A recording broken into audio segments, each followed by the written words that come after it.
ಎಲ್ಲ ಆತ್ಮಜ್ಯೋತಿಗಳಿಗೆ ಕಲ್ಪತರು ದಿನಾಚರಣೆಯ ಶುಭಾಶಯಗಳು. ಹೊಸ ವರ್ಷ 2026 ತಮ್ಮೆಲ್ಲರಿಗೂ ಶುಭಕರವಾಗಲಿ. ತಮ್ಮ ಕುಟುಂಬದವರಿಗೆ ತಮಗೆ ಹೊಸ ವರ್ಷದ ಹಾರ್ದಿಕ ಶುಭಾಶಯಗಳು.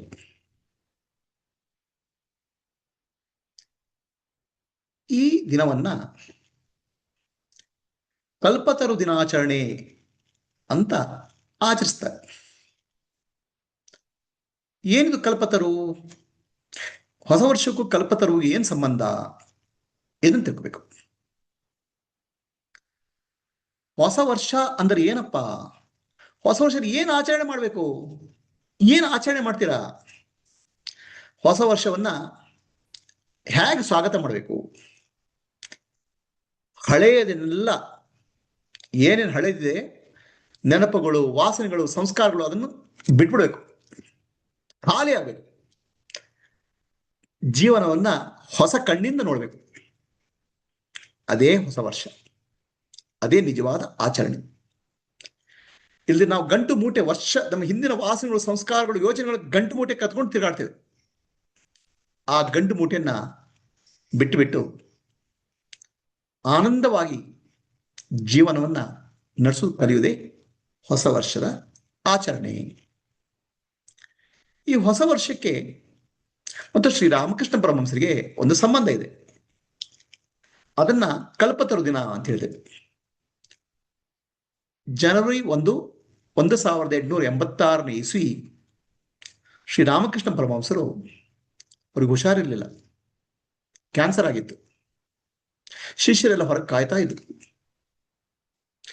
ರಾಮಕೃಷ್ಣ ಪರಮಹಂಸರು ಮಧ್ಯರಾತ್ರಿ ಹೊರಗೆ ಬರ್ತಾರೆ. ಹೊರಗೆ ಬಂದಾಗ ಅಲ್ಲಿರುವ ಗಿರೀಶ್ ಅನ್ನುವ ಶಿಷ್ಯ ರಾಮಕೃಷ್ಣ ಪರಮಹಂಸರಿಗೆ ತಾವು ಅವತಾರ ಪುರುಷ ಅಂತ ಹೇಳ್ತಾರೆ. ಆಗ ಶ್ರೀರಾಮಕೃಷ್ಣ ಪರಮಹಂಸರು ದಿವ್ಯ ಭಾವ ಅಂತ ತಿಳ್ಕೊಳ್ತಾರೆ. ಸಮಾಧಿಸ್ಥರಾಗಿ ಆ ದಿವ್ಯ ಭಾವದಿಂದ ಎಲ್ಲ ಶಿಷ್ಯರಿಗೆ ಒಂದು ಆಧ್ಯಾತ್ಮಿಕ ಅನುಭವ ಕೊಡ್ತಾರೆ. ಆ ದಿನವನ್ನ ಕಲ್ಪತರು ದಿನ ಅಂತ ಕರಿತೇವೆ. 1886 ಮೊದಲನೇ ಜನವರಿ. ಏನು ವಿಶೇಷ ಇಲ್ಲಿ? ಭಾರತ ದೇಶ ಜನತೆ ಅಂಧಕಾರದಲ್ಲಿ ಮುಳುಗೋಗಿದ್ರು. ಬ್ರಿಟಿಷ್ ಸಾಮ್ರಾಜ್ಯ ಹಲವಾರು ವಿದೇಶಿಗರ ದಾಳಿಯಲ್ಲಿ ತತ್ತರಿಸಿ ಜನ ಧರ್ಮದಲ್ಲಿ, ಆಧ್ಯಾತ್ಮಿಕದಲ್ಲಿ ನಂಬಿಕೆ ಕಳ್ಕೊಂಡಿದ್ರು. ಆ ಜನರಲ್ಲಿ ಪುನಃ ಆಧ್ಯಾತ್ಮಿಕ ಮೇಲು ತರಲಿಕ್ಕೆ, ಧರ್ಮದಲ್ಲಿ ಶ್ರದ್ಧೆ ಮುಡಿಸ್ಲಿಕ್ಕೆ ಭಗವಂತ ರಾಮಕೃಷ್ಣ ಪರಮಹಂಸ ರೂಪದಲ್ಲಿ ಅವತಾರ ತಗೊಂಡ್ರು ಅಂತ. ಈ ಸಂದರ್ಭದಲ್ಲಿ ರಾಮಕೃಷ್ಣ ಪರಮಹಂಸರಿಗೆ ಪ್ರಾರ್ಥನೆ ಮಾಡೋಣ. ಅವತಾರ ವರಿಷ್ಠಾಯ ರಾಮಕೃಷ್ಣಾಯ ತೇ ನಮಃ. ಅವತಾರ ವರಿಷ್ಠಾಯ ರಾಮಕೃಷ್ಣಾಯ ತೇ ನಮಃ. ಅವತಾರ ವರಿಷ್ಠಾಯ ರಾಮಕೃಷ್ಣಾಯ ತೇ ನಮಃ. ರಾಮಕೃಷ್ಣರು ತಮ್ಮ ಜೀವನದಿಂದ, ತಮ್ಮ ಬೋಧನೆಯಿಂದ, ತಮ್ಮ ಶಿಷ್ಯರ ಮೂಲಕ ಇಡೀ ಭಾರತ ದೇಶದಲ್ಲಿ ಆಧ್ಯಾತ್ಮಿಕ ಜಾಗೃತಿ ಮೂಡಿಸಿದರು. ದೇಶ ವಿದೇಶಗಳಲ್ಲಿ ಆಧ್ಯಾತ್ಮಿಕತೆಯನ್ನು ಬೆಳೆಸಿದರು. ಅದಕ್ಕೆ ಅವರು ಅವತಾರ. ಹಾಗಿದ್ರೆ ಅವರನ್ನ ಕಲ್ಪತರು ಅಂತ ಯಾಕೆ ಕರೀತಾರೆ? ಕಲ್ಪತರು ಅಂದ್ರೆ ಏನು? ಕಲ್ಪತರು ಅಂದ್ರೆ ಒಂದು ವೃಕ್ಷ, ಮರ. ಆ ಮರ ನಾವು ಏನು ಕೇಳಿದ್ರೆ ಕೊಡ್ತಂತೆ. ಏನಪ್ಪ ಕೇಳ್ದೋ? ಏನ್ ಬೇಕು ನಮ್ಗೆ? ಎಲ್ಲರಿಗೂ 4 ರೀತಿಯ ಆಶೆಗಳಿದ್ದಾವೆ: ಧರ್ಮ, ಅರ್ಥ, ಕಾಮ, ಮೋಕ್ಷ. ಧರ್ಮ, ಅರ್ಥ, ಕಾಮ, ಮೋಕ್ಷ. ಇದಕ್ಕೆಲ್ಲ ಮೂಲ ಕಾರಣ ಕಾಮ. ನನಗೆ ಬೇಕು ಬೇಕು ಅನ್ನೋ ಆಶೆ. ಇದು ಯಾಕೆ ಬಂತು? ನಾನು ಅಲ್ಪ, ನಾನು ಸ್ವಲ್ಪ ಅನ್ನುವ ಭಾವನೆ. ದೇಹ ನಾನು, ಮನಸ್ಸು ನಾನು, ಬುದ್ಧಿ ನಾನು ಅನ್ನೋ ಭ್ರಮೆ. ಶುದ್ಧ ಚೈತನ್ಯ ಸಚಿದಾನಂದ ಸ್ವರೂಪಿ ಆತ್ಮ ನಾನು ಅನ್ನುವ ಕಲ್ಪನೆ ಇಲ್ಲ. ಆಗ ಅನಂತ ಸ್ವರೂಪ, ಅನಂತ ಆತ್ಮನಾದ ನಾನು ಅಲ್ಪನಾದ ಜೀವಿಯಾಗಿ ಪಡಬಾರದ ಕಷ್ಟಪಡಿತು ಸಂಸಾರ ಅನುಭವಿಸ್ತಾ ಇದ್ದೇನೆ. ಈ ಸಂಸಾರದಿಂದ ಪಾರಾಗಬೇಕು ಅನ್ನುವ ಕಲ್ಪನೆ ಬರೋದು ಬಹಳ ಕಡಿಮೆ. ಸಾಮಾನ್ಯ ಜನ ಧರ್ಮ ಅರ್ಥ ಕಾಮದ ಹಿಂದೆ ಇರ್ತಾರೆ. ಅದು ಬೇಕು, ಇದು ಬೇಕು, ಇದು ಬೇಕು, ಇದು ಬೇಕು ಅಂತ ಆಸೆ, ಅದು ಕಾಮ. ಅದಕ್ಕೆ ಅರ್ಥ ಬೇಕು, ದುಡ್ಡು ಬೇಕು, ದುಡ್ಡು ಬೇಕು, ದುಡ್ಡು ಬೇಕು ಅರ್ಥ. ಸ್ವಲ್ಪ ಜನ ಧರ್ಮ ಬೇಕು ಅಂತ ಮಾಡ್ತಾರೆ. ಇದರಲ್ಲಿ ಇಹ ಮತ್ತು ಪರ, ಅರ್ಥ ಕಾಮ ಇದು ಇಹಕ್ಕೆ ಸಂಬಂಧಪಟ್ಟದ್ದು, ಅಂದ್ರೆ ಈ ಪ್ರಪಂಚ ಸಂಬಂಧಪಟ್ಟದ್ದು. ಅದು ಬೇಕು, ಇದು ಬೇಕು, ಹೆಂಡತಿ ಬೇಕು, ಮಕ್ಕಳು ಬೇಕು, ದುಡ್ಡು ಬೇಕು, ಧನಕಾರ ಬೇಕು, ಅಧಿಕಾರ ಬೇಕು, ಬೇಕು ಬೇಕು ಬೇಕು ಅಂತ ಹೇಳ್ತಾರೆ. ಅದು ಇಹ ಮತ್ತು ಈ ಪ್ರಪಂಚ ಇರೋದು. ಪರ ಅಂದ್ರೆ ಪರಲೋಕಕ್ಕೆ ಸಂಬಂಧಪಟ್ಟದ್ದು. ನಾನು ಸತ್ತ ಮೇಲೆ ನನಗೆ ಒಳ್ಳೆ ಸ್ವರ್ಗ ಸಿಗಬೇಕು, ಒಳ್ಳೆ ಲೋಕ ಸಿಗಬೇಕು, ಇದು ಪರ. ಇಹ ಪರಗೋರಿಗೋಸ್ಕರ ಧರ್ಮ ಅರ್ಥ ಕಾಮ ಅನ್ನುವ ಆಶೆ. ಆ ಆಶೆಯನ್ನು ಪರಿಪೂರ್ಣ ಮಾಡಲಿಕ್ಕೆ ಮಾಡಬಾರದ ಪ್ರಯತ್ನಗಳು, ಮಾಡುವಷ್ಟು ಅನಂತ ಪ್ರಯತ್ನಗಳು. ಪ್ರತಿಯೊಬ್ಬರು ಬೇಕು ಬೇಕು ಬೇಕು ಅಂತ ಆ ಹಿಂದೆ ಬೀಳ್ತಾರೆ. ಯಾವುದರ ಹಿಂದೆ? ಆಶೆಗಳ ಹಿಂದೆ. ಈ ಆಶೆಗಳು ಹೇಗಿದ್ದಾವೆ? ಒಂದು ಬೆಂಕಿಯಲ್ಲಿ ತುಪ್ಪ ಹಾಕಿದಾಗೆ. ನೀವು ಎಷ್ಟು ತುಪ್ಪ ಹಾಕ್ತಿರೋ ಅದು ಬಗ ಬಗ ಬಗ ಉರಿತಾ ಇರ್ತದೆ. ಆಶೆಗಳನ್ನು ತೃಪ್ತಿ ಮಾಡಿ ಸಾಧ್ಯನೇ ಇಲ್ಲ. ಆಶೆಗಳು ನಮ್ಮನ್ನ ಪುನಃ ಪುನಃ ಪುನಃ ಪುನಃ ಪುನಃ ಸಂಸಾರಕ್ಕೆ ತಳ್ತವೆ, ಭೂಮಿಗೆ. ಪುನರಪಿ ಜನನಂ ಪುನರಪಿ ಮರಣಂ ಪುನರಪಿ ಜನನಿ ಜಠರೇ ಶಯನಂ. ಅನಂತ ಕಾಲ ಆಶೆ ಸಿಕ್ಕಾಕೊಂಡು. ಇದನ್ನ ಆಶೆಯನ್ನು ತೀರಿಸಲಿಕ್ಕೆ ಏನಾದ್ರು ಒಂದು ಮ್ಯಾಜಿಕ್ ಇದೆಯಾ? ಆಶೆಯನ್ನು ಪರಿಪೂರ್ಣ ಮಾಡುವಂತ ಏನೋ ಶಕ್ತಿ ಇದೆಯಾ ಅಂತದಿದ್ರೆ ನಮ್ಗೆ ಎಲ್ರಿಗೂ ಬೇಕು. ಅದು ಹೇಗೆ ಸಾಧ್ಯ? ಅನಂತ ಕೋಟಿ ಜನ್ಮಗಳು ಹೋದ್ರೂ ಆಶೆ ಪೂರ್ಣ ಆಗುದಿಲ್ಲ ಮನುಷ್ಯನಿಗೆ. ಅದು ಪೂರ್ಣ ಆಗ್ಬೇಕಾದ್ರೆ ಒಂದು ಕೇವಲ ಆತ್ಮಜ್ಞಾನದಿಂದ ಆಗಬೇಕು. ಆ ಆತ್ಮಜ್ಞಾನ ಬರ್ಬೇಕಾದ್ರೆ ಮೋಕ್ಷತ್ವ ಬರಬೇಕು, ಮೋಕ್ಷ ಬೇಕು ಅಂತ ಆಶೆ ಬರಬೇಕು. ಈ ಸಂಸಾರ ಬಂಧನದಿಂದ ಕಳೆದುಕೊಳ್ಬೇಕು, ದುಃಖದಿಂದ ನಿವಾರಣೆ ಆಗಬೇಕು ಅನ್ನುವ ಆಶೆ ಬರಬೇಕು. ಅದಕ್ಕೆ ಮುಮುಕ್ಷತ್ವ ಅಂತ ಹೇಳುದು. ಮುಮುಕ್ಷತ್ವ ಬಂದಾಗ ಆ ಮೋಕ್ಷತ್ವವನ್ನ ಪೂರ್ಣ ಮಾಡಲಿಕ್ಕೆ ಸದ್ಗುರು ಸಂಘ ಆಗಬೇಕು, ಶ್ರವಣ ಮನನ ನಿಧಿಧ್ಯಾಸ ಆಗಬೇಕು. ಆತ್ಮನೋ ಮೋಕ್ಷಾರ್ಥಂ ಜಗದಿತಾಯ ಭಾವನೆಯಿಂದ ಜೀವನ ಮಾಡಬೇಕು. ಇದೇ ಆಶಾಪಾಶದಿಂದ ಕಳೆದುಕೊಳ್ಳುವ ರೀತಿ. ಮುಕ್ತಿಯನ್ನು ಪಡೆಯಬೇಕು. ಅದಕ್ಕೆ ಮೋಕ್ಷ ಅಂತ ಹೇಳುದು. ಧರ್ಮ ಅರ್ಥ ಕಾಮಗಳು ಇಹ ಮತ್ತು ಪರಕ್ಕೆ ಸಂಬಂಧಪಟ್ಟದ್ದು. ಮೋಕ್ಷ ಅನ್ನೋದು ಈ ಇಹ ಪರಗಳಿಂದ ದಾಟುದು.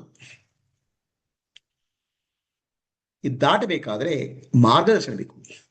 ಆ ಜ್ಞಾನವನ್ನ ಶ್ರೀರಾಮಕೃಷ್ಣ ಪರಮಹಂಸರು ತಮ್ಮ ಜೀವನದ ಮೂಲಕ, ತಮ್ಮ ಬೋಧನೆಗಳ ಮೂಲಕ ಲೋಕಕ್ಕೆ ಹಂಚಿದ್ರು. ಹಾಗಾಗ್ಬಿಟ್ಟು ಅವ್ರು ಕಲ್ಪತರು. ಕಲ್ಪನೆ ಕಲ್ಪಿಸಿದ್ದೆಲ್ಲ ಸಿಗುತ್ತೆ. ಅಲ್ಲರಿ ಮೋಕ್ಷ ಬಂದ್ರೆ ಕಲ್ಪಿಸಿದ್ರೆ ಹೇಗೆ ಸಿಗತ್ತೆ? ಮೋಕ್ಷ ಬಂದ್ರೆ ನಮಗೆ ಏನ್ ಬೇಕು ಯಾಕೆ ಸಿಗತ್ತೆ ಅಂತ ಪ್ರಶ್ನೆ. ನೋಡಿ, ನಮಗೆ ಆಶೆ ಅನ್ನೋದು ಅದು ಬೇಕು ಇದು ಬೇಕು ಆಶೆ. ಬಿಕಾಸ್ ನಾನು ದೇಹ ಮನಸ್ಸು ಬುದ್ಧಿ ಅನ್ನೋ ಭ್ರಮೆಯಲ್ಲಿ, ಅಜ್ಞಾನದಲ್ಲಿ ನಾನು ಅಲ್ಪ, ನನಗೆ ಅನಂತತೆ ಬೇಕು ಅಂತ. ಒಂದ್ ವೇಳೆ ನಾನು ಅನಂತ ಅಂತ ಗೊತ್ತಾಗ್ಬಿಟ್ರೆ, ನಾನು ಸಚ್ಚಿದಾನಂದ ಸ್ವರೂಪಿ ಅಂತ ಗೊತ್ತಾಗ್ಬಿಟ್ರೆ ನನಗೇನು ಬೇಕಾಗಿದೆ? ಸರ್ವಂ ಖಲುವಿದ ಬ್ರಹ್ಮ, ಎಲ್ಲವೂ ಬ್ರಹ್ಮನೇ. ಅಹಂ ಬ್ರಹ್ಮಾಸ್ಮಿ, ನಾನು ಬ್ರಹ್ಮಸ್ವರೂಪಿ.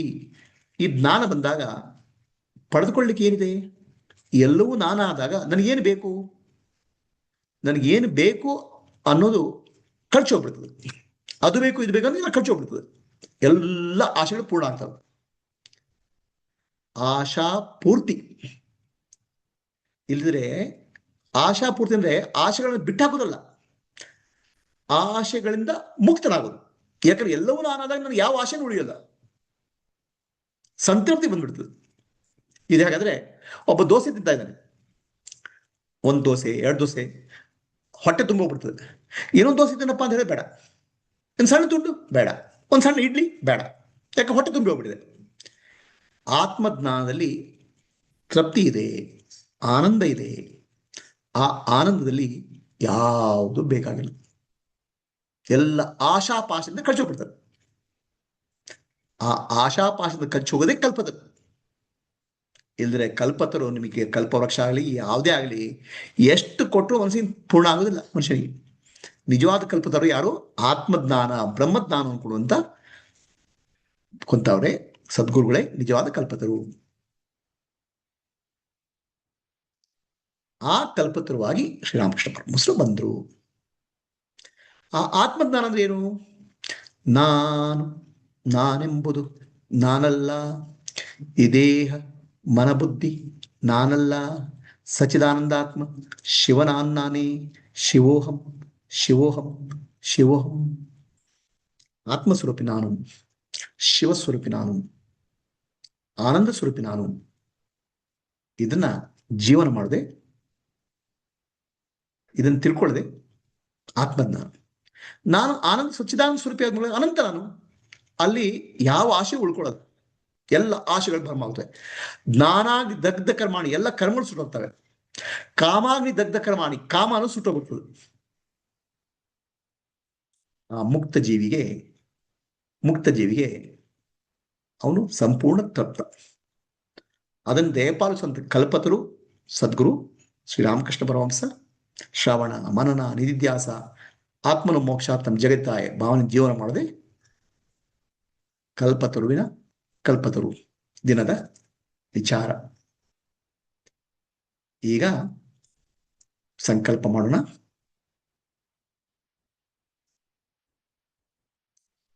ಅವತಾರ ವರಿಷ್ಠಾಯ ರಾಮಕೃಷ್ಣಾಯ ತೇ ನಮಃ. ಹೇ ಸದ್ಗುರು, ಹೇ ಪರಮೇಶ್ವರ, ಹೇ ಸರ್ವೇಶ್ವರ, ಹೇ ಜ್ಞಾನೇಶ್ವರ, ಕಲ್ಪತರು ದಿನದಂದು, ಹೊಸ ವರ್ಷದ ದಿನದಂದು ಪ್ರಾರ್ಥನೆ ಮಾಡ್ತಾ ಇದ್ದೀವಿ. ನಮ್ಮೆಲ್ಲರಿಗೂ ಮಂಗಳವನ್ನು ಮಾಡು.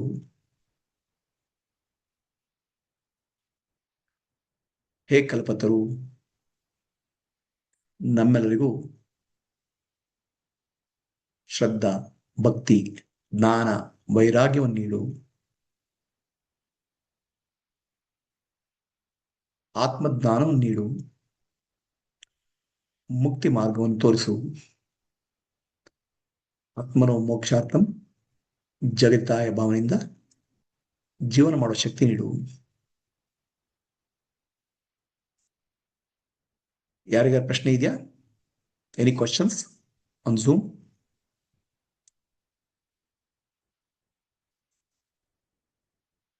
ಹರಿ ಓಂ ಗುರುಜಿ. ಹರಿ ಓಂ. ತುಂಬಾ ದಿವಸ ಆಯ್ತು ಕಾಣದೆ. ಹೇಗಿದ್ದೀರಾ? ಚೆನ್ನಾಗಿದ್ದೀನಿ. ಚೆನ್ನಾಗಿದ್ದೀರಾ? ಚೆನ್ನಾಗಿದ್ದೀನಿ Guruji. Any questions? No no questions Guruji. Okay. ಇನ್ಯಾರಿಗೆ ಪ್ರಶ್ನೆ ಇದೆಯಾ? ಸಂತೋಷ್? ಇಲ್ಲ ಗುರುಜಿ, ಏನು ಪ್ರಶ್ನೆ ಇಲ್ಲ ಗುರುಜಿ. ಓಕೆ. ಅಸತೋಮ ಸದ್ಗಮಯ ತಮಸೋಮ ಜ್ಯೋತಿರ್ಗಮಯ ಮೃತ್ಯೋರ್ಮ ಅಮೃತಂ ಗಮಯ. ಓಂ ಶಾಂತಿ ಶಾಂತಿ ಶಾಂತಿ. ಪೂರ್ಣಮದಃ ಪೂರ್ಣಮಿದಂ ಪೂರ್ಣಾತ್ ಪೂರ್ಣಮುದಚ್ಯತೆ ಪೂರ್ಣಸ್ಯ ಪೂರ್ಣಮಾದಾಯ ಪೂರ್ಣಮೇವಾವಶಿಷ್ಯತೆ. ಓಂ ಶಾಂತಿ ಶಾಂತಿ ಶಾಂತಿ. ನಾನೆಂಬುದು ನಾನಲ್ಲ, ಈ ದೇಹ ಮನಬುದ್ಧಿ ನಾನಲ್ಲ, ಸಚಿದಾನಂದಾತ್ಮ ಶಿವನಾನ್ನಾನೇ, ಶಿವೋಹಂ ಶಿವೋಹಂ ಶಿವೋಹಂ. ಆತ್ಮದರ್ಶನಂ ಬ್ರಹ್ಮದರ್ಶನಂ ಬ್ರಹ್ಮದರ್ಶನಂ ಸತ್ಯದರ್ಶನಂ ಅಂತರ್ಜ್ಯೋತಿ ಬಹಿರ್ಜ್ಯೋತಿ ಪ್ರತ್ಯಗ್ಜ್ಯೋತಿ ಪರಾತ್ಪರ ಜ್ಯೋತಿರೇವ ಜ್ಯೋತಿ ಸ್ವಯಂ ಜ್ಯೋತಿ ಆತ್ಮಜ್ಯೋತಿ ಶಿವೋಸ್ಮ್ಯಹಂ ಲೋಕಾಃ ಸಮಸ್ತಾಃ ಸುಖಿನೋ ಭವಂತು. ಲೋಕಾಃ ಸಮಸ್ತಾಃ ಸುಖಿನೋ ಭವಂತು. ಲೋಕಾಃ ಸಮಸ್ತಾಃ ಸುಖಿನೋ ಭವಂತು. ಹರಿ ಓಂ. ಶ್ರೀ ಗುರುಭ್ಯೋ ನಮಃ. ಹರಿ ಓಂ. ಇಂದಿಗೆ ಹೊಸ ವರ್ಷದ ಚಿಂತನೆ ಮುಗಿಸೋಣ. ತಮ್ಮೆಲ್ಲರಿಗೂ ಹೊಸ ವರ್ಷ ಶುಭಕರವಾಗಲಿ. ಕಲ್ಪತರು ದಿನದ ಶುಭಾಶಯಗಳು. ತಮಗೂ ಕೂಡ ಹರಿ ಓಂ. ಕಲ್ಪತರು ದಿನದ ಶುಭಾಶಯಗಳು ಗುರುಜಿ. ಹರಿ ಓಂ. ಹರಿ ಓಂ ಗುರುಜಿ. ಹರಿ ಓಂ. ಹರಿ ಓಂ ಗುರುಜಿ.